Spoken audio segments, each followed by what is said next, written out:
चलिए बच्चों, आज हम अपना न्यू सिलेबस स्टार्ट कर रहे हैं। कौन सा सब्जेक्ट है? सब्जेक्ट का नाम है financial management and economics for finance. Financial management and economics for finance. So प्यार से इसको एफएम और ईएफएफ बोलते हैं। बहुत ही गंदा सा नाम है, एफएम एंड ईएफएफ, पर चलो जो भी नाम है हमें तो पढ़ना है, ठीक है ना। सुनिए जी बच्चे, ये एक न्यू सब्जेक्ट है। आपने पहले एफएम नाम की चीज़ कभी भी नहीं पढ़ी है, बिल्कुल ब्रांड न्यू चीज़ें हैं। इकोनॉमिक्स आपने +2 लेवल पे थोड़ी बहुत ही पढ़ रखी होती है, वो इकोनॉमिक्स मेरे पास नहीं है। ये अप्लाइड इकोनॉमिक्स है। ध्यान से इसका नाम देखो, इकोनॉमिक्स तो नाम है ही नहीं। नाम क्या है? Economics for finance. ये अप्लाइड इकोनॉमिक्स है सारी की सारी, प्रैक्टिकली अप्लाई होने वाली इकोनॉमिक्स है सारी की सारी। ये नॉर्मल इकोनॉमिक्स की बातें नहीं हैं, सारी की सारी प्रैक्टिकली अप्लाई होने वाली बातें हैं। तो बहुत ही इंटरेस्टिंग सब्जेक्ट है। अगर मुझसे पूछो तो मेरा फेवरेट सब्जेक्ट है ये। अकाउंट्स तो पढ़ाते ही हैं, वो तो खून में है। अकाउंट्स तो बच्चे एक चार्टर्ड अकाउंटेंट के खून में होता है, वो पढ़ाना तो कोई है ही नहीं। ये हम समझ लो शौक से पढ़ाते हैं कि एफएम और इकोनॉमिक्स और फाइनेंस प्रैक्टिकली भी हम इन चीज़ों का यूज़ करते हैं। सो यू विल फाइंड कि जब हम क्लास में पढ़ाना स्टार्ट करेंगे सो आपको बहुत सारी चीज़ों को प्रैक्टिकल वर्ल्ड के साथ हम लिंक भी करके बताया करेंगे कि देखो प्रैक्टिकली ये सब चीज़ें कैसे होती हैं। बिकॉज बीइंग अ स्टूडेंट आपके लिए ये एक बिल्कुल ब्रांड न्यू चीज़ें हैं, एक बिल्कुल नई तरह की चीज़ें हैं। आपने इस तरह की चीज़ें कभी पढ़ी नहीं हैं। इकोनॉमिक्स का नाम सुना होता है, पर वो भी इकोनॉमिक्स में पढ़ने लायक नहीं मानता। आप डिमांड सप्लाई पढ़ लेते हैं, दैट्स इट। यहाँ बहुत अच्छा सिलेबस है। चलें, सो आज की क्लास हम पूरी की पूरी अपने सब्जेक्ट के इंट्रोडक्शन पे ही लगाएंगे। पूरी की पूरी क्लास आज हम सब्जेक्ट की इंट्रोडक्शन पे ही लगाएंगे। क्यों सर? क्योंकि बच्चे न्यू सब्जेक्ट है। जब तक आपको यही नहीं पता है कि इस सब्जेक्ट में पढ़ना क्या है, बताओ मैं कैसे सिलेबस स्टार्ट कर दूं। सो आज की पूरी क्लास हम इंट्रोडक्शन के ऊपर ही लगाने वाले हैं। एंड बिलीव मी, बहुत काम आएगी आगे जाके ये क्लास, देखना बहुत काम आएगी। रादर पहली क्यों, कम से कम मुझे 4 क्लासेस लग जाएंगी आपका एफएम के अंदर बेस बनाते बनाते ही। कम से कम 4 क्लासेस लग जाएंगी एफएम में बेस बनाते बनाते। उसके बाद फिर हम एफएम का फॉर्मली स्टार्ट कर पाएंगे सिलेबस। ये इस तरह का सब्जेक्ट है। सो वो बेस पार्ट भी समझ लो कि आपके सिलेबस का ही पार्ट है। डायरेक्टली सिलेबस में नहीं लिखा रहता, पर बिना इसके कुछ हो भी नहीं पाता। आइए जी स्टार्ट करते हैं। बच्चे ये जो पेपर है, दिस इज पेपर नंबर 8। ये आपके सीए इंटर का 8वां पेपर, आखिरी पेपर है।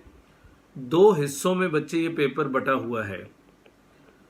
पहले हिस्से का नाम है फाइनेंशियल मैनेजमेंट और दूसरे हिस्से का नाम है इकोनॉमिक्स फॉर फाइनेंस। 2 हिस्सों में ये पेपर बटा हुआ है, एक फाइनेंशियल मैनेजमेंट, दूसरा इकोनॉमिक्स फॉर फाइनेंस। सर दोनों में लिंक है बच्चे, एकेडमिकली तो नहीं है, बारिंग 1 और 2 टॉपिक्स जो एफएम में भी आता है और इको में भी आता है। इकोनॉमिक प्रैक्टिकली तो ऑफ कोर्स लिंक होते हैं, पर आपके पेपर पॉइंट ऑफ व्यू से करूं तो कोई लिंक नहीं है। इंस्टीट्यूट ने बस 2 सब्जेक्ट एक ही पेपर में डाल रखे हैं। एफएम को 60 मार्क्स अलॉट किए गए हैं, जबकि इकोनॉमिक्स फॉर फाइनेंस को 40 मार्क्स अलॉट किए गए हैं। इकोनॉमिक्स फॉर फाइनेंस में टोटल 4 चैप्टर्स हैं, 4 चैप्टर्स हैं और 10-10 नंबर का पेपर इन चारों चैप्टर्स में से पूछा जाता है। सीधा 10-10 नंबर का पेपर, चारों चैप्टर्स की इक्वल वेटेज रखी गई है। वो 4 चैप्टर कौन से हैं अभी मैं चर्चा नहीं करूंगा, बिकॉज आज मैं इकोनॉमिक्स स्टार्ट कर ही नहीं रहा। हमारी क्लासेस में हम पहले आपको पढ़ाते हैं क्या, फाइनेंशियल मैनेजमेंट, जो कि प्रैक्टिकल है और जिसका पेपर में वेटेज भी ज़्यादा है। और इस पे बहुत ज़्यादा क्योंकि प्रैक्टिस रिक्वायर्ड होती है, सो हमारी कोशिश होती है कि एफएम बच्चा पहले कर ले ताकि प्रैक्टिकल क्वेश्चंस की क्या कर पाए, बार बार रिवीजन भी कर पाए। तो यही हमारी कोशिश रहती है हमेशा। Economics for finance theory paper है, हालांकि इसमें भी इंस्टीट्यूट 10-15 नंबर के प्रैक्टिकल पूछता है। ये थ्योरी बच्चे मैं आपको सारी क्लास में लिखवाने वाला हूँ। यस, मेरी आदत है, मैं किताब से पढ़ाना पसंद नहीं करता। मैं इवन इकोनॉमिक्स फॉर फाइनेंस भी आपको पूरे का पूरा क्लास में लिखवा दूंगा, पूरे का पूरा क्लास में लिखवा दूंगा। मैं बुक से पढ़ाना बिल्कुल भी पसंद नहीं करता। मेरा एक फर्म बिलीव है कि जो चीज़ आपने हाथ से लिखी है आप वही पेपर में पढ़ के जाएंगे। So even though theory paper है, सब इसको बुक से ही पढ़ देते हैं या पढ़ लेते हैं, पर हमारा वो नेचर नहीं है। हम थ्योरी पेपर भी आपको क्लास में लिखवाने वाले हैं। सो 4 चैप्टर्स हैं, उस पर अभी मैं चर्चा नहीं कर रहा, तो इसको तो अभी आप भूल जाइए, छोड़ दीजिए आप इसको, हमें इसकी जरूरत नहीं है। ठीक है, आज हम स्टार्ट करेंगे क्या, फाइनेंशियल मैनेजमेंट। ठीक है, तो सबसे पहले हम लिखेंगे सिलेबस ऑफ फाइनेंशियल मैनेजमेंट। तो यहां से आप भी लिखना स्टार्ट करेंगे। तो फाइनेंशियल मैनेजमेंट का सिलेबस क्या है, syllabus of financial management. So financial management 60 marks में हमें क्या क्या पढ़ना है। सबसे पहला बच्चे जो टॉपिक है, जो हम जहां से अपनी क्लास स्टार्ट करते हैं, ये है cost of capital. Cost of capital बच्चे कुछ भी नहीं समझ में आएगा मैं क्या लिख रहा हूं, कुछ भी नहीं समझ में आएगा, क्योंकि पहली बार पढ़ रहे हैं तो सिलेबस क्या है कुछ पता ही नहीं लगेगा, सिर्फ लिख लीजिएगा। ठीक है, दूसरा है चैप्टर कैपिटल स्ट्रक्चर। तीसरा चैप्टर है बच्चे लेवरेजेस। चौथा चैप्टर है कैपिटल बजटिंग। पांचवा चैप्टर है risk analysis in capital budgeting. Risk analysis in capital budgeting. छठा चैप्टर है डिविडेंड डिसीजंस। Dividend decisions. और सातवां चैप्टर है working capital management. Working capital management, ये आपका सातवां चैप्टर है। आठवां बच्चे थ्योरी टॉपिक है जो एक ही क्लास में हो जाता है, सोर्सेज ऑफ फाइनेंस। ये पूरे का पूरा थ्योरी टॉपिक है। और नवा है ऑब्जेक्टिव्स ऑफ फाइनेंशियल मैनेजमेंट या इंट्रोडक्शन कह लीजिए। यहाँ से तो हमारी आज क्लास स्टार्ट होगी, रादर ये मुझे सबसे पहले लिखना चाहिए था। ये दोनों के दोनों क्या हैं, थ्योरी टॉपिक हैं। आज मैं आपको यहाँ से स्टार्ट कराऊंगा, हालांकि बाद में जब मैं थ्योरी क्लासेस लूंगा, इसकी 2 या 3 थ्योरी क्लासेस होती हैं, जब मैं इसकी थ्योरी क्लासेस लूंगा सो ये ऑब्जेक्टिव्स ऑफ फाइनेंशियल मैनेजमेंट में दोबारा से डिस्कस करूंगा थ्योरी क्लासेस के जरिए। पर आज भी हमारी जो क्लास स्टार्ट होनी है बच्चे, वो ऑब्जेक्टिव्स ऑफ फाइनेंशियल मैनेजमेंट से ही स्टार्ट होनी है। ठीक है, सो मोटा मोटी 7 चैप्टर्स हैं। ये 7 चैप्टर्स में से आपको 60 मार्क्स का पेपर आएगा। सर 7 क्यों, 9 है बच्चे। अभी बताता हूं, पेपर का पैटर्न ऐसा है कि आप 100% प्रैक्टिकल पेपर अटेम्प्ट कर सकते हैं। आपके पेपर का पैटर्न ऐसा है कि आप 100% प्रैक्टिकल अटेम्प्ट कर सकते हैं। यस, इस तरह से आपका पेपर बनाया गया है। सो थ्योरी ऑल्दो हम करते हैं, छोड़ने की तो अपनी कोई आदत ही नहीं है। सो थ्योरी हम करेंगे, 100% करेंगे, बट पेपर में आपको थ्योरी अटेम्प्ट करने की ज़रूरत नहीं पड़ेगी। वो भी मैं पेपर बताऊंगा। पहले आप ये सिलेबस लिखिए सारे का सारा। So this is the syllabus of financial management 60 marks के लिए। ठीक है, राइट डाउन, जल्दी लिखो।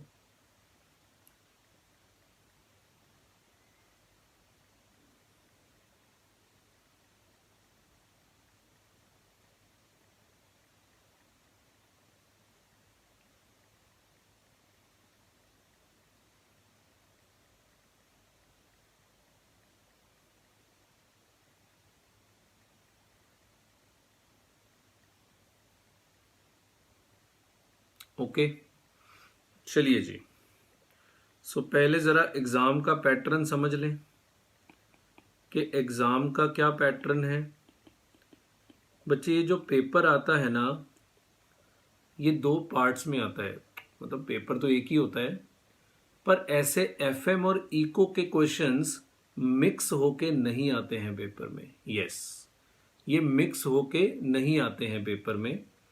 पहले 60 मार्क्स का एफएम का पेपर होगा, फिर 40 मार्क्स का इको का पेपर होगा। ठीक है, मैं दिखाई देता हूं आपको, इधर देखिए जरा, प्लीज वॉच। थोड़ा समय लेगा खुलने में। खुल गया है, जल्दी।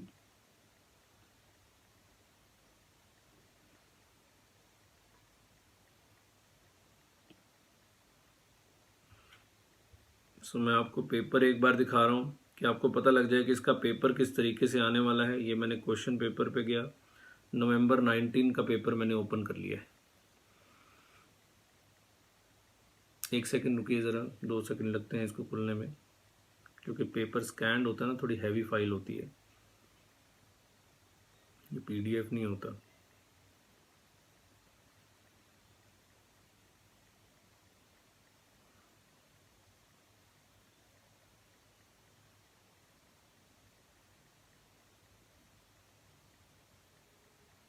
खुल जाओ भाई।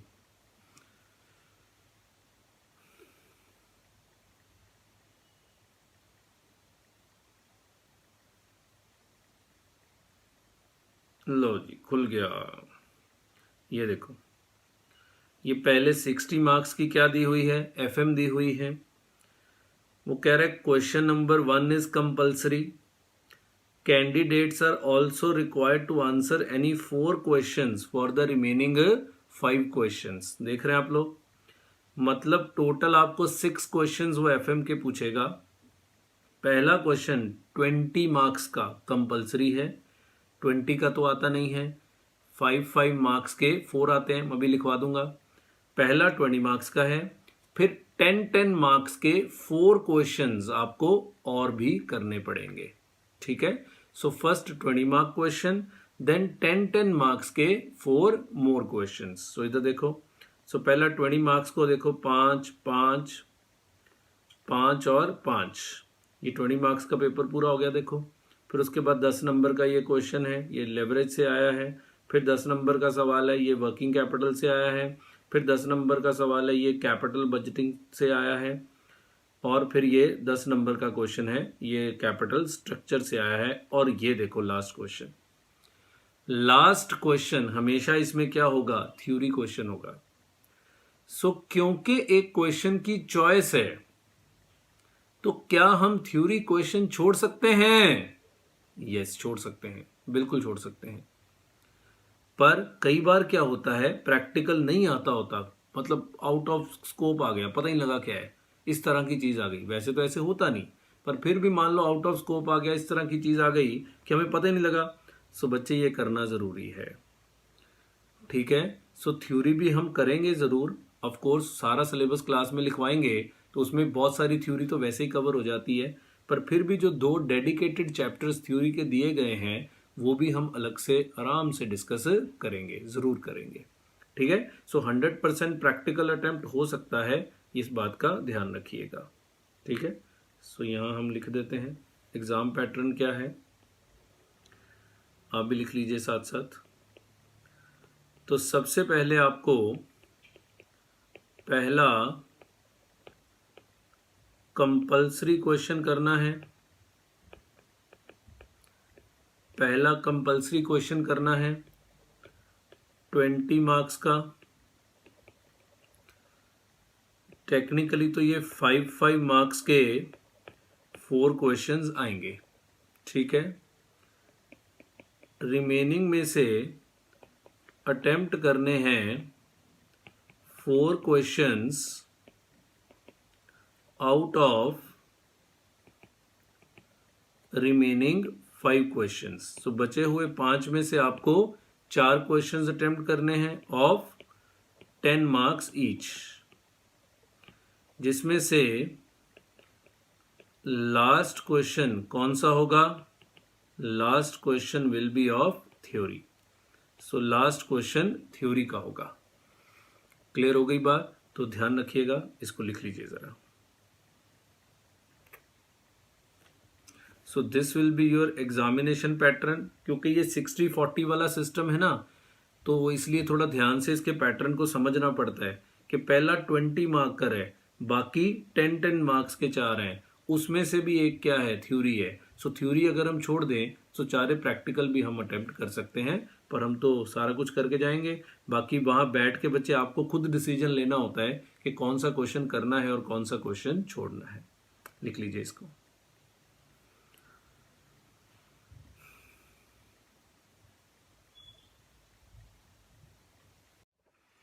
चलिए जी, आओ बच्चों, अब हम अपने सब्जेक्ट के बारे में बातें करना स्टार्ट करते हैं, ठीक है। सुनो जी, the first question arises, sir what is financial management? What is financial management?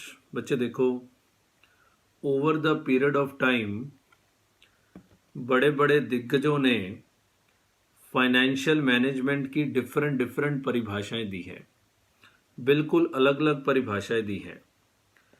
पर एक बहुत बड़े फाइनेंस के प्रोफेसर हैं, नाम है उनका अस्वथ दामोदरन, इंडियन हैं, स्टर्न स्कूल ऑफ यूएसए में पढ़ाते हैं। अस्वथ दामोदरन ने एक बहुत ही सिंपल और एक बहुत ही बढ़िया डेफिनेशन दी है फाइनेंशियल मैनेजमेंट की। दामोदरन का कहना है कि every decision that involves the use of money is financial management. Very simple. Every decision that involves the use of money is financial management. जिस डिसीजन में पैसा आ रहा है, जहां पैसे के बारे में बातें चल रही हैं, समझ लो फिर किसकी बातें चल रही हैं? फाइनेंशियल मैनेजमेंट की बातें चल रही हैं। Every decision that involves the use of money is financial management. बहुत बढ़िया परिभाषा है, ये सच है। फाइनेंशियल मैनेजमेंट मतलब पैसे को मैनेज करना सीखना है, बस। That is called financial management. And believe me, Damodaran साहब भी कहते हैं और मैं भी मानता हूं कि this is nothing more than a common sense. आपको मैं बड़े सारे मॉडल्स पढ़ा दूंगा, बड़ा कुछ पढ़ा दूंगा, पर मुझे सिर्फ एक बात बता दो, क्या हमारे पेरेंट्स हमारे घर का फाइनेंस मैनेज करते हैं कि नहीं करते हैं? यस करते हैं। तो क्या उन्होंने कोई एमबीए फाइनेंस कर रखा है? क्या उन्होंने कोई एमबीए करके हैं घर के फाइनेंशियल मैनेजमेंट करने के लिए? अब आपको लगेगा सर बिजनेस का फाइनेंशियल मैनेजमेंट तो इतना बड़ा होता है। बच्चे, बेसिक रूल्स तो वही होते हैं। पहला, चीज खरीदनी है, कहां से खरीदोगे? जहां से सस्ती मिले। लोन लेना है, कहां से लोगे? जहां से सस्ता मिले। मोटा प्रिंसिपल्स की बात कर रहा हूं। Basic fundamental principles are same, चाहे आप घर के फाइनेंस की बात कर रहे हैं, चाहे आप कोई कॉरपोरेट वर्ल्ड के फाइनेंस की बात कर रहे हैं, बेसिक फंडामेंटल्स कभी चेंज नहीं होते। Basic fundamentals always remains the same. ये फैक्ट है। और मैं भी अब पढ़ाना शुरू करूंगा, आपको लगेगा कितनी टेक्निकल बातें चल रही हैं, पर बाद में जब मैं उसको सिंप्लीफाई कर दूंगा, देन यू विल फाइंड कि इसमें तो कुछ था ही नहीं, ये तो बहुत ही नॉर्मल बात थी, हम तो एवं इसको टेक्निकल टेक्निकल टेक्निकल कर रहे थे, रादर इसमें तो कुछ भी नहीं था। सो दामोदरन साहब कहते हैं, every decision that involves the use of money is called क्या? Financial management. मैंने कहा फिर भी ये बताओ जरा, कितनी तरह के डिसीजंस होते हैं, टाइप्स ऑफ डिसीजंस।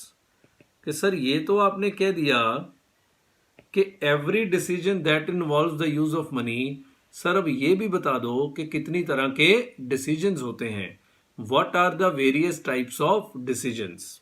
वो कहता सुनो, 3 तरह के डिसीजन फाइनेंशियल मैनेजमेंट में लिए जाते हैं। 3 ही तरह के हैं बच्चे। आप CFA कर लीजिए, फाइनेंस की सबसे हाईएस्ट डिग्री CFA है, आप CFA कर लीजिए, आप MBA कर लीजिए, आप कुछ भी कर लीजिए, आप इन तीनों में से कुछ पढ़ रहे होंगे। पहला डिसीजन होता है बच्चे इन्वेस्टमेंट डिसीजन। Investment decision. दूसरा डिसीजन होता है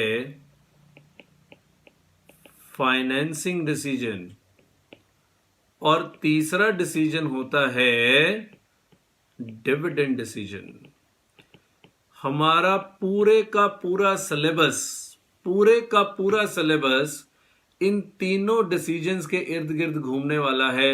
ये मुझसे लिखवा के ले लो, पूरे का पूरा सिलेबस इन तीनों डिसीजंस के इर्द गिर्द ही घूमेगा हमारा। इधर we are taking the investment decision और फाइनेंसिंग डिसीजन और डिविडेंड डिसीजन। इन तीनों में से ही हम कोई डिसीजन ले रहे होंगे, या तो इन्वेस्टमेंट डिसीजन या फाइनेंसिंग डिसीजन या डिविडेंड डिसीजन। हमारा पूरा सिलेबस जो है इन तीनों डिसीजंस के इर्द गिर्द ही देख लेना घूमेगा। ठीक है जी।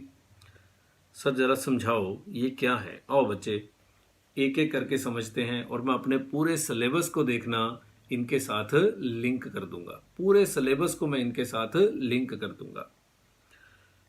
इन्वेस्टमेंट डिसीजन का मतलब होता है कि कहां पैसा इन्वेस्ट करना है और कहां पैसा इन्वेस्ट नहीं करना है। सिंपल। मुझे शेयर मार्केट में पैसा लगाना है, क्या ये इन्वेस्टमेंट डिसीजन है? यस, इन्वेस्टमेंट डिसीजन है, क्योंकि शेयर बाजार में तो थाउजेंड्स ऑफ सिक्योरिटीज ट्रेड हो रहे हैं। कौन से शेयर पे पैसा लगाना है, ये अपने आप में ही एक इन्वेस्टमेंट डिसीजन है। भारत सरकार कह रही है कि स्वच्छ भारत के तहत पूरे इंडिया में डस्टबिन लगाने हैं। मान लो भारत सरकार ने कॉन्ट्रैक्ट निकाला कि स्वच्छ भारत के तहत पूरे इंडिया में डस्टबिन लगाने हैं। सो ये भी मुझे, मान लो ये प्रोजेक्ट में लेना चाहता हूं, तो आंखें बंद करके ले लूं? ऐਵੇਂ थोड़ा ना होता है। जब भी आप कोई इन्वेस्टमेंट करते हैं, क्या आप प्रॉपर एनालिसिस करते हैं? यस, करते हैं। दिस इज कॉल्ड क्या? Investment decision. This is called investment decision. मैं उसको शेयर मार्केट का डिसीजन बोल दूं, मैं उसको कोई प्रोजेक्ट एनालिसिस का डिसीजन बोल दूं, मैं कोई मशीन खरीदना चाहता हूं, मान लो मुझे एसी खरीदना है, सो मैं एवं थोड़ा एसी ले लेता हूं। 4 जगह जाके मैं पहले चेक करता हूं उसकी परफॉर्मेंस कैसी है, कि उसकी हवा कैसी आती है, वो बिजली कंजम्पशन कितनी करता है, उसकी ड्यूरेबिलिटी कितनी है, अगर मैं एक जगह से दूसरी जगह ले जाऊं तो क्या वो पूरी तरह से काम करेगा। इन सारी चीजों का ध्यान बच्चे रखा जाता है, तब जाके लिए जाते हैं कौन से decision? Investment decisions. So FM के अंदर हम आपको बताएंगे कि ये इन्वेस्टमेंट डिसीजंस कैसे लिए जाते हैं।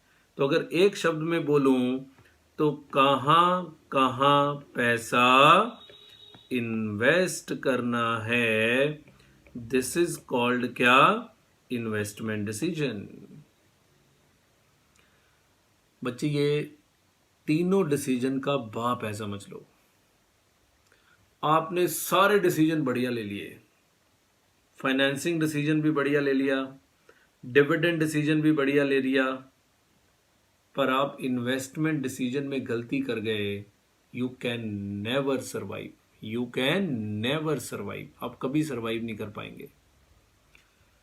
क्योंकि इन्वेस्टमेंट डिसीजन से ही आपकी प्रॉफिटेबिलिटी डिसाइड होने जा रही है, इन्वेस्टमेंट डिसीजन पे ही आपकी प्रॉफिटेबिलिटी डिपेंड करने जा रही है कि आप कितना प्रॉफिट बना पाएंगे, ये आपके इन्वेस्टमेंट डिसीजन पे ही डिपेंड करने जा रहा है। इस बात को समझ लो, ये रियलिटी है।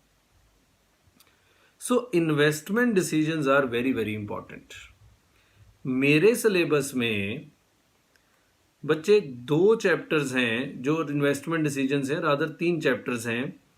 रिस्क एनालिसिस, कैपिटल बजटिंग, उल्टा बोला मैंने, और वर्किंग कैपिटल मैनेजमेंट, ये तीनों के तीनों इन्वेस्टमेंट डिसीजन के चैप्टर हैं।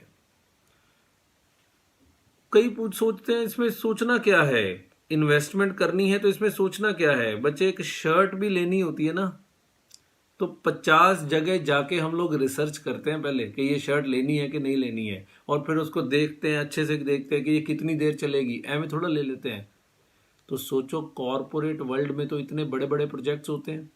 मान लो सरकार कहती है कि लुधियाना से लेकर पानीपत तक हाईवे बनाना है और मैं इतने पैसे दूंगी, तो आप मान जाओगे ठीक है, जितने मिल रहे हैं ठीक है, कि चेक करोगे कि मुझे इतने पैसे में मानना चाहिए या नहीं मानना चाहिए? चेक करोगे ना। हाँ, तो वो चेक कैसे करोगे, यही सिखाएंगे हम आपको, किसमें? इन्वेस्टमेंट डिसीजन में। मुझे किसी प्लॉट में पैसा लगाना है तो क्या मैं एवं ही लगा देता हूं? नो, बड़ा सारा एनालिसिस करना पड़ता है। वो सारे एनालिसिस हम आपको सिखाएंगे किसमें? इन्वेस्टमेंट डिसीजन में। सो इन्वेस्टमेंट डिसीजन में 3 चैप्टर्स हम लोग पढ़ेंगे। मैं फिर लिख देता हूं, ऊपर भी लिख दिया था। पहला है कैपिटल बजटिंग, दूसरा है risk analysis in capital budgeting. Actually ये दोनों सेम ही है, इंस्टीट्यूट ने 2 चैप्टर्स बना दिए हैं, पर रियलिटी में ये दोनों सेम ही है। और तीसरा है वर्किंग कैपिटल मैनेजमेंट। मैं इसको फर्दर तोड़ूंगा जब मैं लिखवाऊंगा कि इन्वेस्टमेंट डिसीजन भी 2 तरह के होते हैं, लॉन्ग टर्म इन्वेस्टमेंट डिसीजन और शॉर्ट टर्म इन्वेस्टमेंट डिसीजन। ये जो कैपिटल बजटिंग और रिस्क एनालिसिस है, ये लॉन्ग टर्म इन्वेस्टमेंट डिसीजन के हैं। इसमें आपको सिखाया जाएगा प्रोजेक्ट एनालिसिस। जबरदस्त चीज। कंपनी एक प्रोजेक्ट लेने जा रही है, कंपनी आपसे पूछ रही है कि बताओ मुझे उस प्रोजेक्ट में इन्वेस्ट करना चाहिए या नहीं करना चाहिए।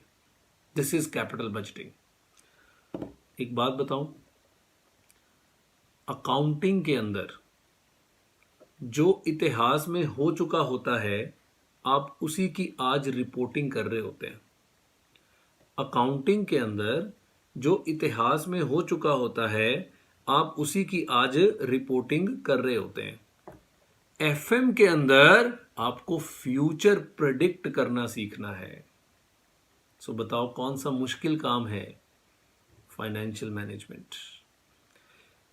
क्योंकि जो बीत गया मुझे पता है क्या हुआ है, तो मैं उसके बेस पे आज रिपोर्ट बना के दे देता हूं।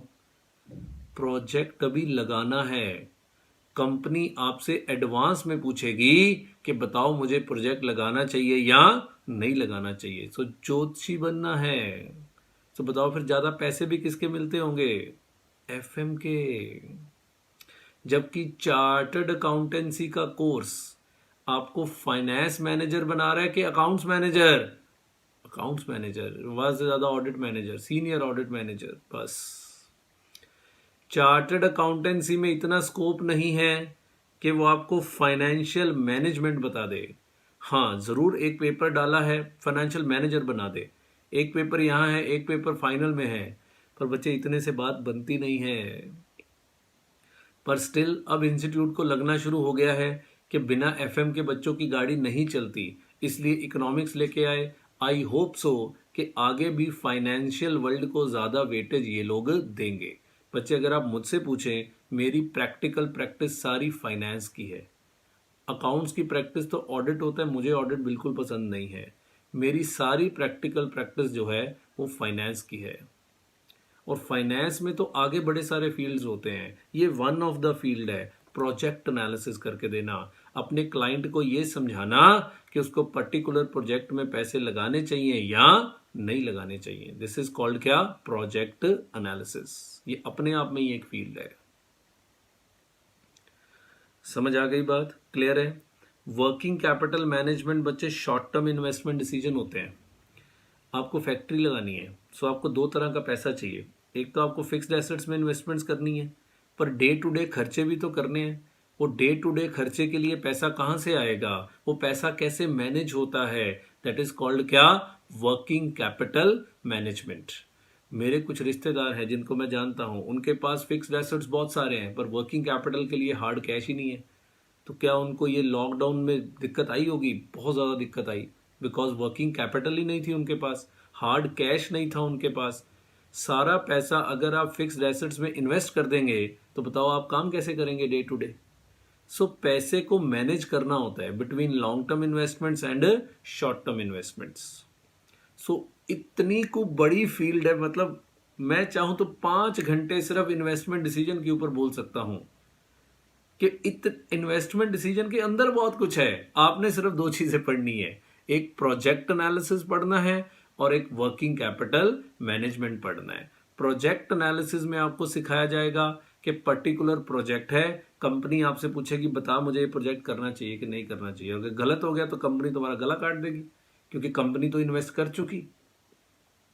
और वर्किंग कैपिटल में short term investment decision making आपको सिखाया जाएगा। क्लियर हो गई बात? समझ आ गया? ये था बच्चे हमारा पहला डिसीजन, जिसमें हम 3 चैप्टर्स डिस्कस करेंगे। सेकंड वन, दूसरा है बच्चे financing decision. What is financing decision?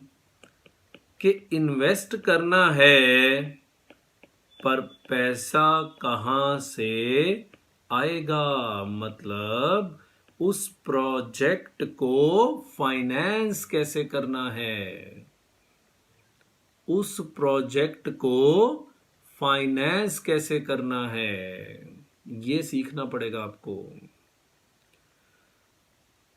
मुझे एक बड़ी अच्छी इन्वेस्टमेंट अपॉर्चुनिटी आई है, मुझे 1 करोड़ रुपया चाहिए मान लो, तो 1 करोड़ कहां से आएगा?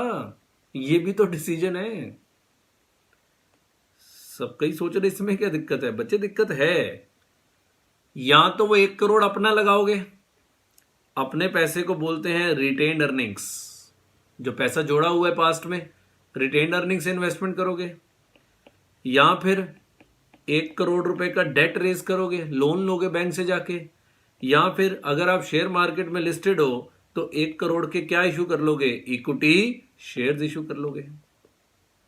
मोटा मोटी तो 3 ही सोर्स होते हैं, या तो अपना पैसा लगाओगे, या डेट से पैसा उठाओगे, या इक्विटी शेयर से उठाओगे। कईयों ने कहना प्रेफरेंस शेयर भी होता है। प्रेफरेंस शेयर बच्चे डेट की तरह ही होता है, डेट पे ब्याज देना होता है, प्रेफरेंस शेयर पे डिविडेंड देना होता है। सो मोटा मोटी ये तो मैंने फिर भी अलग अलग लिख दिए। फाइनेंस कहता है 2 सोर्स ऑफ फाइनेंस होते हैं जहां से पैसा लिया जाता है। एक होता है डेट, दूसरा होता है इक्विटी। जिसपे आपको फिक्स्ड इंटरेस्ट देना पड़े वो डेट है, और जो आपको वापस करना पड़े वो डेट है। इक्विटी पे ना तो इंटरेस्ट देना होता है और ना ही इक्विटी वापस करनी होती है। हाँ, आपकी मर्जी होती है कि आप क्या दे सकते हैं, डिविडेंड दे सकते हैं, पर वो इच्छा होती है। समझ आती है बात? तो in finance there are only 2 sources of finance. First is debt, second is equity. Retained earnings भी इसी में आता है, इक्विटी शेयर कैपिटल भी इसी में ही आता है, क्योंकि रिटेन्ड अर्निंग्स पे भी कोई ब्याज नहीं देना होता। बच्चे ये अपने आप में ही बहुत बड़ा डिसीजन होता है कि पैसा कहां से रेज करना है, बहुत बड़ा डिसीजन है। और अगर आपको लगता है कि मैं झूठ बोल रहा हूं तो जाओ जाके अनिल अंबानी से पूछो कि ये कितना बड़ा डिसीजन था, कितना बड़ा डिसीजन था। Who is Anil Ambani? मुकेश अंबानी का छोटा भाई। बर्बाद हो गया बच्चे वो, और बर्बादी का मेन कारण ही क्या था? डेट। उसने इतना ज्यादा उधार ले लिया, उधार लेके इन्वेस्ट कर दिया। जैसे टेलीकॉम में इन्वेस्ट किया, रिलायंस टेलीकॉम में इन्वेस्ट किया। रिलायंस नाम की कंपनी थी जिनके वो सीडीएम में फ़ोन भी चलते होते थे पहले, पता नहीं आपने देखे कि नहीं देखे। सो डेट लिया, टेलीकॉम का बिजनेस बर्बाद हो गया। अब बर्बाद क्यों हो गया, इसके अलग कारण है। तो डेट कहाँ से वापस करना है? क्योंकि डेट वापस नहीं किया, उन्होंने कंपनी को क्या डिक्लेयर करवा लिया, इंसॉल्वेंट डिक्लेयर करा लिया, और आज सबके शेयर 1 या 2 रुपए के हो गए इनके। डेट बड़ी खतरनाक चीज है अगर एक लेवल से ज्यादा ले लिया जाए तो। डेट अच्छा भी है पर अगर एक लेवल तक लिया जाए तो सर फिर सबको इक्विटी रेज कर लेनी चाहिए, उसके अपने फायदे नुकसान है। इक्विटी रेज करने से ऑनरशिप का डाइल्यूशन होता है, डिसीजन मेकिंग मुश्किल हो जाती है, ज़्यादा से ज़्यादा लोग मेरे हिस्सेदार बन जाते हैं। It's very very typical decision कि इन्वेस्ट करना है तो पैसा कहाँ से आएगा। सो ये हम आपको सिखाएंगे। हमारे पास इसके 3 चैप्टर्स हैं। ये सिलेबस देखिए, cost of capital, capital structure और लेवरेज, तीनों के तीनों चैप्टर्स किससे रिलेटेड हैं? फाइनेंसिंग डिसीजन से रिलेटेड हैं। तीनों के तीनों चैप्टर्स फाइनेंसिंग डिसीजन से रिलेटेड है, तीनों के तीनों चैप्टर्स। अब एक बात सोचो, सोच के बोलना, मन ही मन बोलना है, जवाब देना है। कौन सा डिसीजन पहले लिया जाएगा, इन्वेस्टिंग डिसीजन के फाइनेंसिंग डिसीजन? सोचो कौन सा डिसीजन पहले लिया जाएगा, इन्वेस्टिंग डिसीजन के फाइनेंसिंग डिसीजन? सोचो 2 मिनट सोचो, अपने आप को जवाब दो कि कौन सा डिसीजन पहले लेना होता है, इन्वेस्टमेंट डिसीजन या फाइनेंसिंग डिसीजन? तो बच्चे आंसर है फाइनेंसिंग डिसीजन पहले लिया जाता है। मान लो मैंने फाइनेंसिंग डिसीजन ले लिया कि लोन लूंगा, सिखाएंगे कि डेट लेना होता है कि इक्विटी लेना होता है, ये कैसे डिसाइड किया जाता है, फिर कितना डेट लेना है, क्या फ़ायदे हैं क्या नुकसान है। 3 चैप्टर्स हैं एक एक टॉपिक के ऊपर। मान लो मैंने डेट ले लिया, 9% ब्याज मिला, ठीक है। जिस प्रोजेक्ट में 9% ब्याज मिला, नहीं सॉरी 9% ब्याज देना है, जिस प्रोजेक्ट में पैसा इन्वेस्ट किया उस प्रोजेक्ट की मैंने रिटर्न कैलकुलेट करी, उसकी रिटर्न ही सिर्फ 8% है। Now what is the meaning of return? पढ़ाना है फिर भी, क्योंकि अकाउंट्स में ये वर्ड सुना होता है, रिटर्न का नाम होता है IRR। एफएम में तो बच्चे IRR के बिना तो गाड़ी चलती नहीं, ये तो मतलब परसों ही आ जाएगा IRR, 2-3 दिन बाद ही आ जाएगा IRR। सो रिटर्न है 8%। अब सोचो 8% कमाने के लिए क्या 9% ब्याज दोगे? नो। मान लो दोस्त कहता है उधार दे दे, मैं तुझे 8% ब्याज दे दूंगा। दोस्त कहता है उधार दे दे, मैं तुझे 8% ब्याज दे दूंगा। मैं बैंक से पूछा, मैंने कहा बैंक तुम कितना ब्याज देते हो? बैंक कहता 9%। तो क्या दोस्त को उधार देना अच्छा है कि बैंक में जमा कराना? बैंक में जमा कराना अच्छा है। बैंक कितने % दे रहा है? 9% दे रहा है। मतलब पहले ये रेट निकलेगा कि फाइनेंसिंग मेरी किस रेट पे हो रही है, उस पे डिपेंड करेगा कि मुझे इन्वेस्टमेंट डिसीजन किस तरीके से लेना है। ये सब एक दूसरे से इंटरकनेक्टेड हैं, ये अलग अलग नहीं है। प्लीज इस बात को पल्ले बांध लो, ये अलग अलग नहीं है, सब इंटरकनेक्टेड है एक दूसरे से। जैसे अकाउंट्स में हर चैप्टर अलग अलग होता है, एफएम में ऐसा नहीं होता। एफएम में सारे चैप्टर्स एक दूसरे से कनेक्टेड होते हैं। सो जिसको भी एफएम ढंग से समझनी है उसको पहले लेक्चर से ध्यान से सुनना पड़ेगी मेरी बातों को। लंबा सत्संग है आज, तो आज सत्संग सुनना ही पड़ेगा, पहला दिन है, क्या करूं बताओ, सत्संग सुनना ही पड़ेगा। समझ आती है बात? क्लियर है? सो पहले लिया जाता है फाइनेंसिंग डिसीजन। तभी मैं भी क्लास में पहले आपको cost of capital, capital structure और लेवरेज पढ़ाऊंगा। अगर बिना ये 3 चैप्टर पढ़ाए कोई आपको कैपिटल बजटिंग पढ़ा रहा है तो वो आपको रटवा तो सकता है पर समझा नहीं सकता कोई आपको, क्योंकि जब तक आपको यही नहीं पता कि फाइनेंसिंग डिसीजन कैसे लिए जाते हैं आप इन्वेस्टमेंट डिसीजन ले ही नहीं सकते। बिकॉज आपको अपना कॉस्ट नहीं पता। फाइनेंस करने पे तो कॉस्ट लगती है ना, ब्याज देना होता है, कॉस्ट नहीं पता तो रिटर्न से कंपेयर कैसे करोगे, कैसे लोगे इन्वेस्टमेंट डिसीजन? बताओ। समझ आती है बात? बड़ी सारी कंपनियां ये फाइनेंसिंग डिसीजन गलत होने से डूब गई। रिलायंस एक पूरा प्राइम एग्जांपल है, जेपी एसोसिएट्स दूसरा एग्जांपल है, कितने ही हैं, सीजी पावर तीसरा एग्जांपल है। बड़ी कंपनियां हैं बच्चे, पिछले 3-4 साल में ये लोन के कारण डूब गई। और ये तो डूबी ही डूबी, साथ में जिन बैंकों ने लोन दिया वो बैंक भी डूबने की कगार पे हैं। क्यों? लोन मर गए, इनके इन्वेस्टमेंट डिसीजन चले नहीं, लोन मर गए। तो वही पीएनबी देख लो, कभी 200 रुपए का होता था, आज 30 रुपए का है। एसबीआई 360 का होता था, आज 180 का है। शेयर्स के भाव की बात कर रहा हूं। सो जिन्होंने लोन दिए वो भी वोडाफोन आइडिया, ये देखो वोडाफोन आइडिया के ऊपर 1 लाख करोड़ का डेट है, 1 लाख करोड़ का डेट है, और शेयर है 4 रुपए का, अब जाके 10 रुपए का हो गया है, वैसे 4 रुपए का।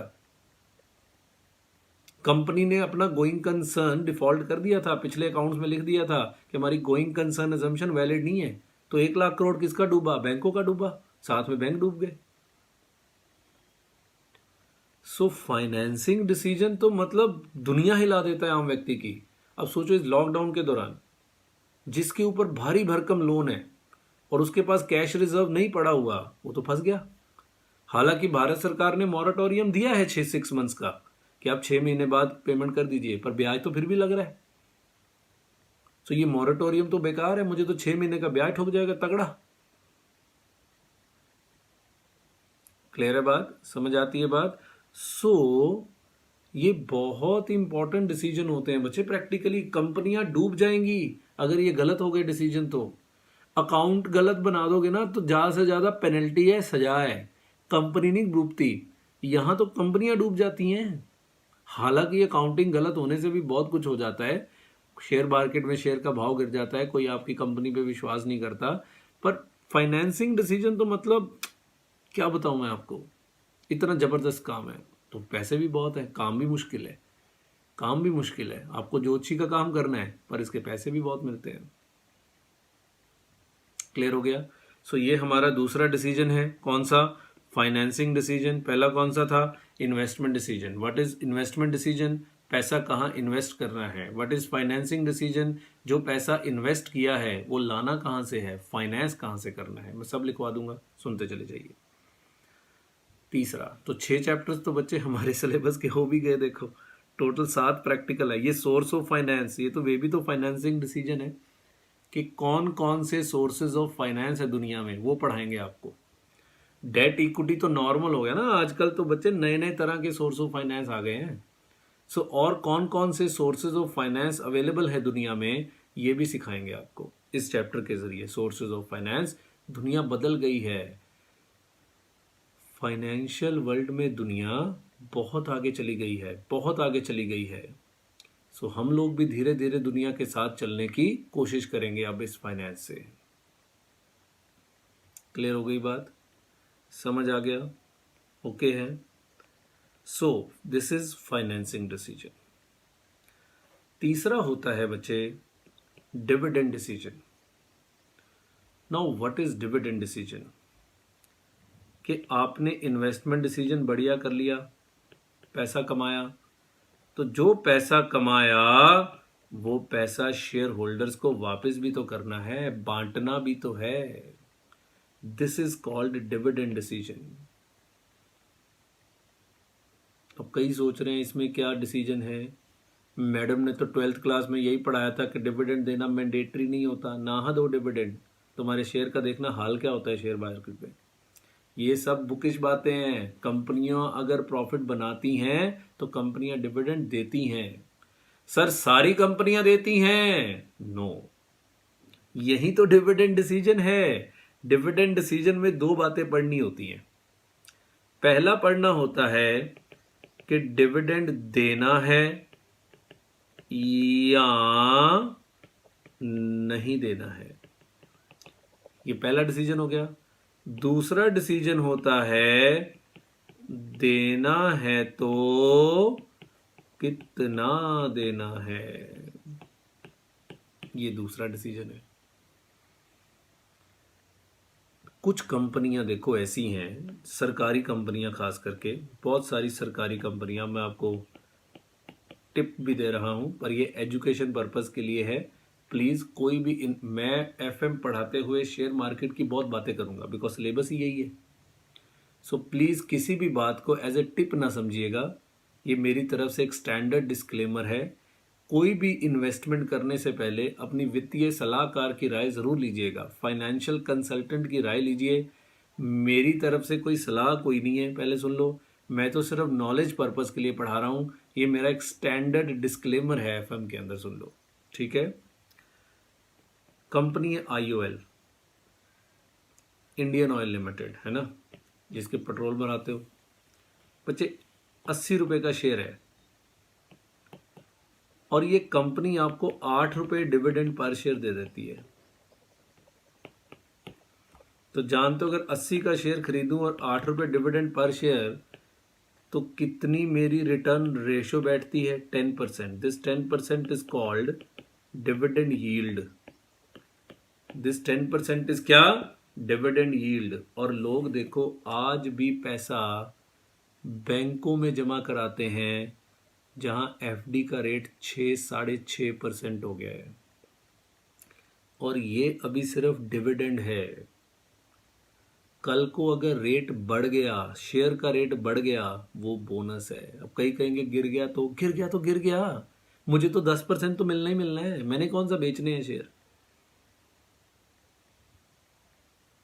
समझ रहे हो। सो डिविडेंड यील्ड 10%, जबकि ब्याज का रेट 6.5%। और कुछ कंपनियां तो ऐसी हैं जिनकी डिविडेंड यील्ड 12-12, 13-13% भी है। कोल इंडिया, नेल्को 30 रुपए का शेयर 3 रुपए डिविडेंड दे देता है, 10%। कोल इंडिया 140 रुपए का शेयर 12-12 रुपए डिविडेंड दे देता है, सोचो। BSC लिमिटेड, पीछे जी ये शेयर 300 रुपए का हो गया था, 36 रुपए डिविडेंड है इसका, अभी ये फिर बढ़ गया थोड़ा सा, समझ रहे हो। तो पर सारी कंपनी ऐसी थोड़ा है। इन्फोसिस 2% डिविडेंड देता है। ITC अब कह रहा है कि मैं जितना कमाऊंगा उसका 80% डिविडेंड दूंगा। ये ITC का डिविडेंड डिसीजन है। ITC कंपनी है, इंडियन टोबैको कंपनी। ITC ने नई डिविडेंड पॉलिसी अनाउंस कर दी, मैं जितना कमाऊंगा उसका 80% डिविडेंड दे दूंगा। ये उसका डिविडेंड डिसीजन है। सो हर कंपनी को पहले तो ये सोचना पड़ेगा कि डिविडेंड देना है या नहीं देना है, और दूसरा अगर देना है तो कितना देना है। सो इसके ऊपर भी हमारे पास एक पूरे का पूरा चैप्टर है, एक ही चैप्टर है। कौन से नाम से? डिविडेंड डिसीजंस के नाम से। सो डिविडेंड डिसीजन के नाम से हमारे पास एक पूरे का पूरा चैप्टर है इसके ऊपर। क्लियर है बात? समझ आ गया? ओके है। सो ये देखो सारे का सारा चैप्टर हमारा कवर हो गया। मैंने बोला था ना सारे का सारा सिलेबस कवर हो गया। देखो मैंने यही बोला था, आप फाइनेंस में कुछ भी पढ़ लीजिए, कुछ भी पढ़ लीजिए, अल्टीमेटली समझ लो कि आप इन 3 चीज़ों में से ही कुछ पढ़ रहे हैं। Either it will be investment decision, और it will be financing decision, और it will be dividend decision. इन तीनों के अलावा और कुछ नहीं है एफएम में, कुछ नहीं है। What is investment decision? पैसा कहाँ इन्वेस्ट करना है। मैंने बोला इसमें फर्दर बड़े सारे फील्ड्स हैं, आपको 2 पढ़ने हैं। एक प्रोजेक्ट एनालिसिस कि प्रोजेक्ट में पैसा लगाना कि नहीं लगाना, कैपिटल बजटिंग, और एक short term investment decision, working capital management. Share बाजार की इन्वेस्टमेंट आपके सिलेबस में नहीं है, वो आप सीए फाइनल में पढ़ेंगे। इन्वेस्टमेंट डिसीजन में तो शेयर मार्केट इन्वेस्टमेंट्स भी आ जाएंगे ना, म्यूचुअल फंड इन्वेस्टमेंट्स भी आ जाएंगे ना, वो थोड़ा एडवांस लेवल है, वो हम सीए फाइनल एसएफएम में पढ़ाते हैं। दूसरा है क्या? Financing decision. फाइनेंसिंग डिसीजन मतलब जो पैसा इन्वेस्ट करना है वो कहाँ से फाइनेंस करा जाएगा, ठीक है। और तीसरा डिविडेंड के जो कमा लिया वो सब चीज़ों को बांटना कैसे है, बांटना भी है तो नहीं बांटना है, या अगर बांटना है तो कितना बांटना है। क्लियर है? पेपर में कई बार सवाल आया है कि फाइनेंशियल मैनेजमेंट का स्कोप बता दो। ये स्कोप है, 3 चीज़ें कवर हैं, इन्वेस्टमेंट डिसीजन, फाइनेंसिंग डिसीजन और डिविडेंड डिसीजन। थक गया बोल बोल के, है ना। क्लियर हो गई बात? सिलेबस भी समझ में आ गया। कौन फाइनेंसिंग से, तो पहले हम क्या पढ़ेंगे? Financing decision. रुको सर एक बात बताओ, सर ये जो इतनी जद्दोजहद चल रही है, सर ये चल क्यों रही है? मैंने कहा मतलब sir what is the objective of financial management? Sir objective क्या है, क्या चाहते हैं? मान लो आप फाइनेंस मैनेजर हैं तो कंपनी आपको रख रही है, सो कंपनी मुझसे क्या चाहती है सर? वो क्यों मुझे इतना फोर्स कर रही है? क्या कंपनी ज्यादा प्रॉफिट कमाना चाहती है? प्रॉफिट कमाना ऑब्जेक्टिव है? बच्चे दो ऑब्जेक्टिव होते हैं, एक होता है प्रॉफिट मैक्सिमाइजेशन और दूसरा होता है वेल्थ मैक्सिमाइजेशन। दो ऑब्जेक्टिव हैं, पहला प्रॉफिट मैक्सिमाइजेशन, दूसरा वेल्थ मैक्सिमाइजेशन। ओके, एफएम का ऑब्जेक्टिव वेल्थ मैक्सिमाइजेशन है, प्रॉफिट मैक्सिमाइजेशन नहीं है। प्रॉफिट मैक्सिमाइजेशन का मतलब है कंपनी ज्यादा से ज्यादा प्रॉफिट कमाना चाहती है। तो सर की ये ऑब्जेक्टिव नहीं है, हर कंपनी ज्यादा से ज्यादा प्रॉफिट कमाना चाहती है बच्चे, वो ठीक है, पर उसमें कंपनी का फायदा ज्यादा है। वेल्थ मैक्सिमाइजेशन का मतलब होता है to maximise the wealth of share holders. Share holders को फायदा होना चाहिए, सिर्फ वो काम करेगा एफएम जिससे शेयर होल्डर्स की वेल्थ बढ़े। सर शेयर होल्डर्स की वेल्थ कैसे बढ़ती है? जब शेयर का प्राइस बढ़ता है तो शेयर होल्डर की वेल्थ बढ़ती है। और सर शेयर का प्राइस कब बढ़ता है? प्राइस बढ़ाने के बच्चे कई तरीके हैं, उनमें से एक तरीका है कि आप ज्यादा प्रॉफिट कमाएंगे तो शेयर का प्राइस बढ़ेगा, पर अगर आप अच्छा डिविडेंड देंगे तो भी तो शेयर का प्राइस बढ़ेगा। अगर आपकी मैनेजमेंट बहुत अच्छी है, ट्रांसपेरेंट है, हार्ड वर्किंग है, तो भी तो आपके शेयर का प्राइस बढ़ेगा। सो एफएम वो सारे काम करेगा जिससे शेयर का प्राइस बढ़े, ना कि सिर्फ प्रॉफिट बढ़े। बिकॉज प्रॉफिट बढ़ना is one of the reason for increase in share price, there are several other reasons for increase in share price. Hence profit maximisation is a narrow objective. ये एक छोटी सोच है कि प्रॉफिट बढ़ जाए, नहीं, हम ब्रॉडर ऑब्जेक्टिव लेके चलेंगे और ब्रॉडर ऑब्जेक्टिव कहता है कि शेयर होल्डर्स की वेल्थ बढ़नी चाहिए, सिर्फ कंपनी का प्रॉफिट ना बढ़े बस। और वेल्थ बढ़ाने का, प्रॉफिट कमाना एक तरीका है वेल्थ बढ़ाने के लिए, और भी बड़े सारे तरीके हैं वेल्थ को बढ़ाने के लिए। So, the basic objective of financial management is to maximize the wealth of shareholders. To maximize the wealth of shareholders, और शेयर होल्डर्स की वेल्थ कैसे बढ़ती है? जब शेयर का प्राइस बढ़ता है। सो जो इतनी चर्चाएं हम लोग कर रहे हैं वो सिर्फ और सिर्फ इकलौते ऑब्जेक्टिव के लिए है। जैसे बच्चे मैं कुछ कंपनियों के नाम बताता हूँ, जैसे कि बजाज फाइनेंस। सबने बजाज फाइनेंस का नाम सुना होगा, सारा हिंदुस्तान कर्जाई किया हुआ है बजाज फाइनेंस ने। कुछ भी खरीदना होता है तो कौन किस्तें आपको अलाउ कर देता है? बजाज फाइनेंस अलाउ कर देता है आपको, इंस्टॉलमेंट्स बिना ब्याज के दे देते हैं। आपको लगता है वो ब्याज ले ही नहीं रहा, ब्याज तो वो ले रहा होता है, वो आपसे फाइल चार्जेस के रूप में ब्याज ले रहा होता है, वो अलग मुद्दा है, टाइम वैल्यू ऑफ मनी में डिस्कस करा देंगे। सो बजाज फाइनेंस 2008 में आई थिंक 150 रुपये का शेयर था, और 2020 के बिगिनिंग में बजाज फाइनेंस 4000 रुपये का शेयर था। 10 साल में ये कितने गुना हो गया सोच लो। अभी ये कम हो गया, फिर से 2200 का हो गया। अभी ये थोड़ा वो कोरोना के कारण थोड़ा फर्क पड़ गया ना, अभी थोड़ा सा कम हो गया है, पर कितने गुना वेल्थ उसने क्रिएट करके दी है देखो जरा। This is called share market का compounding effect, this is called wealth creation. एक ब्रोकरेज हाउस है, मतलब शेयर मार्केट में काम करते हैं, मोतीलाल ओसवाल, उसके जो एमडी हैं वो सीए हैं, रामदेव अग्रवाल, ये चार्टर्ड अकाउंटेंट है। हर साल ये लोग वेल्थ क्रिएशन स्टडी निकालते हैं कि वेल्थ कैसे क्रिएट करनी है। पढ़ना, बड़ी सारी स्टडीज आ चुकी हैं, सारी तो नहीं पढ़ सकोगे, लेटेस्ट पढ़ लेना जो पिछले साल आई है, wealth creation study of by Motilal Oswal. Online जाना, आराम से मिल जाएगी। सो वेल्थ जनरेट कराना बड़े सारे हैं, जैसे गोदरेज ग्रुप है, टाटा ग्रुप है, रिलायंस ग्रुप है, बड़े भाई का रिलायंस, इन्होंने बहुत सारी वेल्थ क्रिएट करी है। कईयों ने वेल्थ बर्बाद भी करी है, बिल्कुल। जैसे आपका DHFL ग्रुप है, आपका इंडिया बुल ग्रुप है, इन्होंने वेल्थ बर्बाद भी करी है, पर बड़े सारों ने वेल्थ क्रिएट भी करी है।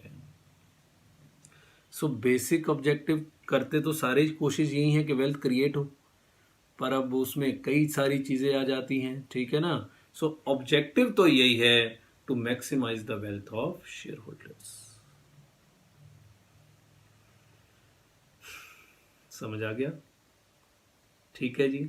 तो इंट्रोडक्शन भी समझ आ गई होगी सिलेबस की, स्कोप भी समझ आ गया। अब हम यहां तक की बातें पहले लिखेंगे। लिखो जी, पॉइंट नंबर 1 लिखना स्टार्ट करेंगे। Meaning of financial management. Meaning of financial management लिखो। मैं दामोदरन जी की ही परिभाषा लिखवाऊंगा। Every decision that involves the use of money is called financial management. Every decision that involves the use of money is called financial management. Point number 2. Scope of financial management. Scope of financial management लिखो। Financial management includes the following 3 decisions. Financial management includes the following 3 decisions. Subpoint A, investment decision, B, financing decision, और C, dividend decision. सो 3 तरह के decision, investment decision, financing decision और dividend decision. लिखिए point number 3, investment decision.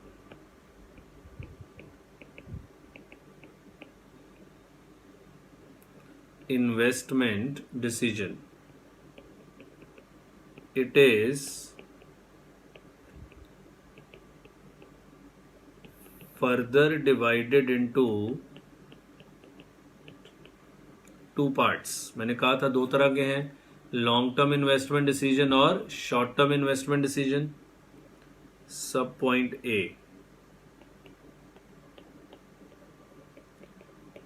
Long term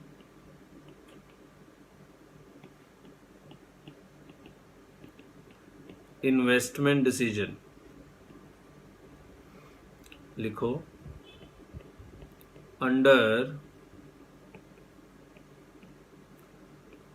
these types of decisions, comma, we do project analysis। यही मैंने बोला था कि पूरे का पूरा जो कैपिटल बजटिंग का चैप्टर है वो किसके ऊपर बेस्ड है? प्रोजेक्ट एनालिसिस के ऊपर बेस्ड है, full stop. A detailed project report is prepared. A detailed project report is prepared, including various elements relating to long-term investment decisions regarding the availability of man, money, machine और other resources.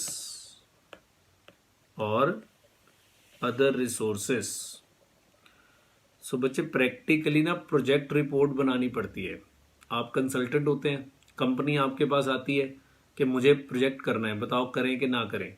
सो आपको एक project report बनानी होती है। वो report के अंदर आपको पूरी जानकारी देनी होती है। अब क्या क्या जानकारियां होती हैं लिख लो वो भी।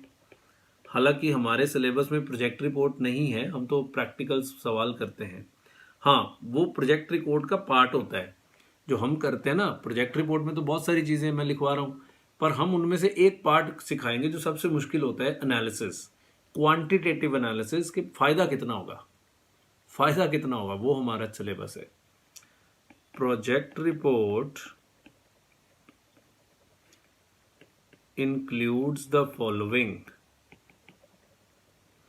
क्या क्या दिखाते हैं इसमें? Type of business, estimation of funds required,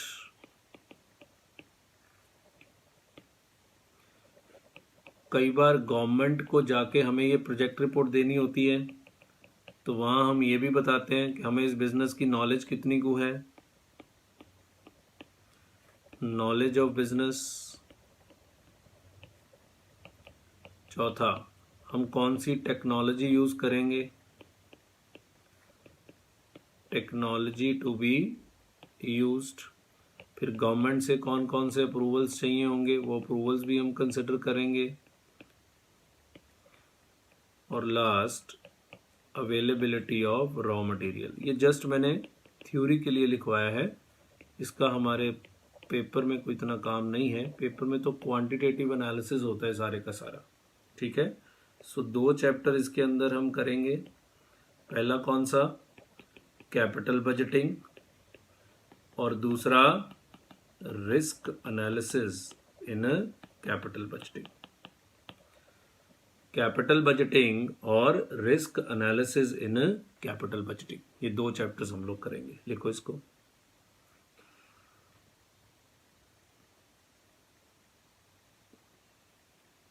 सो ये ए था, लॉन्ग टर्म इन्वेस्टमेंट डिसीजन। अपना इन्वेस्टमेंट डिसीजन चल रहा है, उसमें लॉन्ग टर्म इन्वेस्टमेंट डिसीजन में क्या करना है? प्रोजेक्ट का एनालिसिस। ये प्रोजेक्ट एनालिसिस मैंने अपने सिलेबस के हिसाब से लिखवाया है, प्रैक्टिकली तो इसमें बहुत कुछ है, ठीक है। B, short term investment decisions, short term investment decision, it includes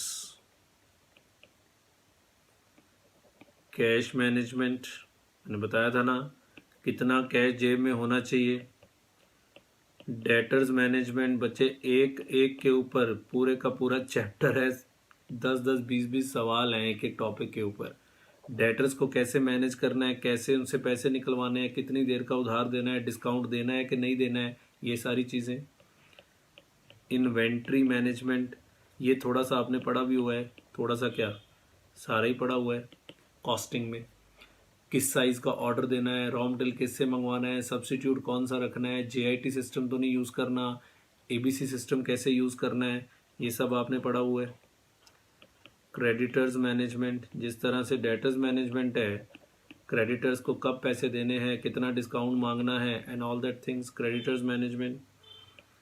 और लास्ट होता है कि मुझे कितनी वर्किंग कैपिटल चाहिए। तो ये पूरा चैप्टर है वर्किंग कैपिटल चैप्टर में, ये सारे के सारे टॉपिक्स हैं। एस्टिमेशन ऑफ क्या, वर्किंग कैपिटल। क्लियर है, समझ आ गई बात। नंबर 2 नहीं, number 4,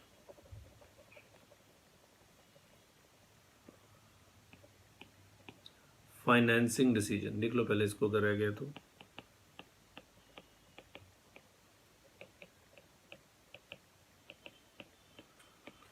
financing decisions.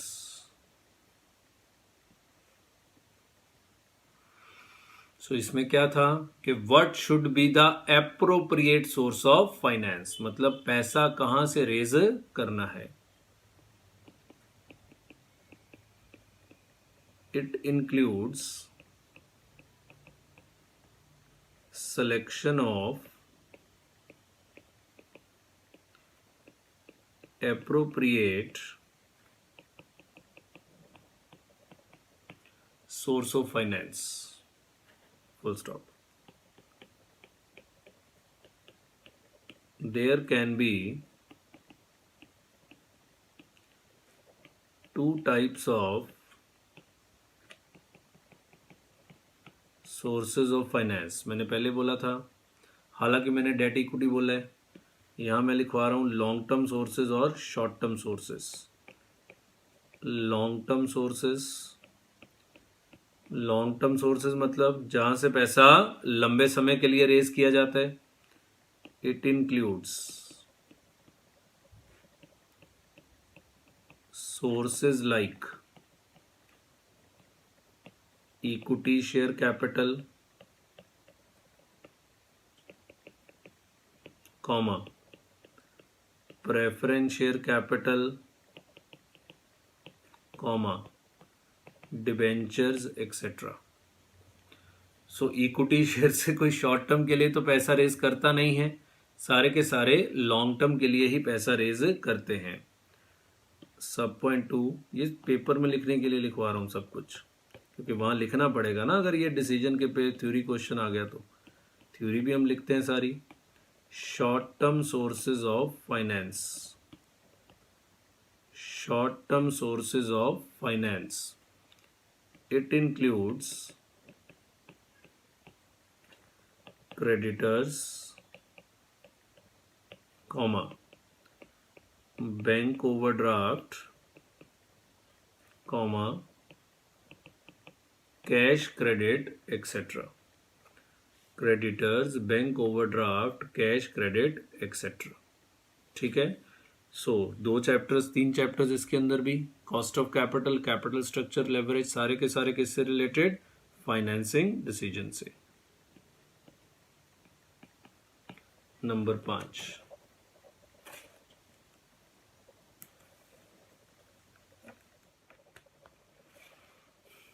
Dividend decision. अच्छे से समझा चुके हैं बच्चे, ये तो मैंने सिर्फ आउटलाइन दी है। जब चैप्टर स्टार्ट करेंगे तो सोचो इनकी कितनी डिटेल आने वाली है। ये तो मैंने सिर्फ और सिर्फ आपको आउटलाइन दी है सारी की सारी। लिखो, decision of retained earnings versus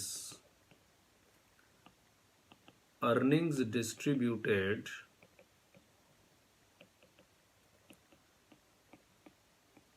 is known as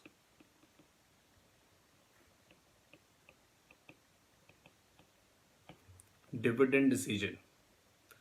Retained earnings versus earnings distributed is known as dividend decision. This decision relates to whether dividend should be paid to equity shareholders or not, and if yes, then how much dividend should be distributed। है ना, दो बातें, पहला तो dividend देना भी है कि नहीं देना है, और दूसरा अगर देना है तो कितना देना है। ठीक है, और आज की आखिरी बात नंबर 6, ऑब्जेक्टिव्स। बहुत आता है बच्चे ये क्वेश्चन पेपर में कि what are the various objectives of financial management. Objectives of financial management. So main तो दो ऑब्जेक्टिव, पहला प्रॉफिट मैक्सिमाइजेशन, दूसरा वेल्थ मैक्सिमाइजेशन। पर मेन कौन सा है? Wealth maximization. देखो, there can be two objectives of financial management. Sub point A, profit maximization. देखो, it means maximizing the profits of the company। B,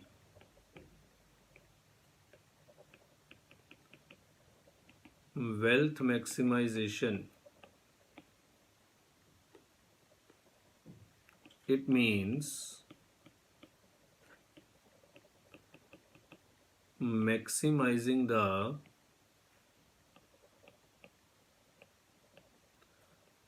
wealth of shareholders,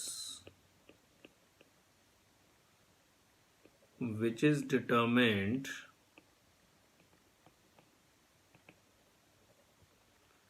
in terms of market price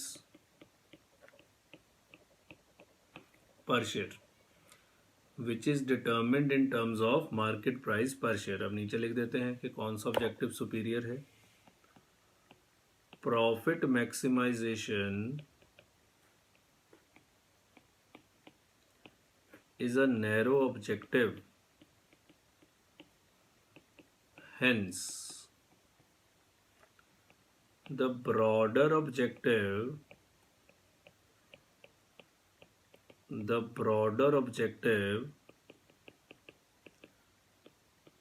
of financial management is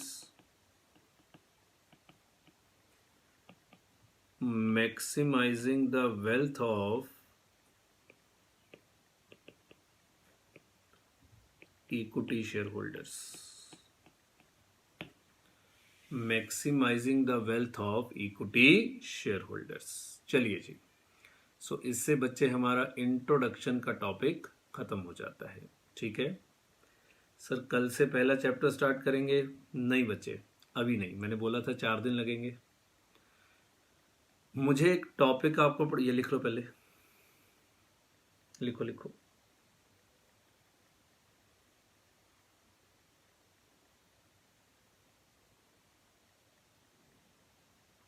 finish करो जल्दी। हाँ जी, सो बच्चे syllabus start करने से पहले मुझे आपको कराना पड़ेगा टाइम वैल्यू ऑफ मनी। हालांकि जो फाउंडेशन रूट से होते हैं उन्होंने ये कर रखा होता है, पर उन्होंने किस तरह से कर रखा होता है मुझे भी पता है और उनको भी पता है। सो मैं ये चैप्टर अपने ढंग से कराऊंगा आपको पूरे का पूरा। सो पहले 2-3 दिन मुझे इस चैप्टर में आपके बेस बनाने में ही लग जाएंगे। एंड बिलीव मी, जिसको टाइम वैल्यू ऑफ मनी नहीं आता वो एफएम का कोई भी चैप्टर ढंग से नहीं कर सकता, कोई भी चैप्टर बारिंग वर्किंग कैपिटल मैनेजमेंट, बस उसमें इसकी जरूरत नहीं पड़ती। बाकी हर जगह टाइम रादर वर्किंग कैपिटल में भी पड़ती है, एक आधा टॉपिक है, हर जगह टाइम वैल्यू ऑफ मनी की जरूरत पड़ती है। सो कल के लेक्चर में हम time value of money start कर देंगे। टोटली मैं अपने एग्जाम्पल के जरिए समझाऊंगा, बुक में वो चैप्टर अवेलेबल नहीं होगा बिकॉज सिलेबस में नहीं है, उसके डायरेक्ट क्वेश्चंस तो आएंगे नहीं आपको। सो मैं आपको अपने हिसाब से पढ़ाऊंगा कि मुझे एफएम में किस हिसाब से उस चैप्टर की जरूरत है, ठीक है। सो नेक्स्ट लेक्चर से हम क्या स्टार्ट करेंगे, time value of money start कर देंगे, ठीक है। चलिए बच्चे, बहुत बहुत धन्यवाद, अपना ध्यान रखिएगा और पढ़ते रहिएगा, ठीक है। चलिए जी, बाय।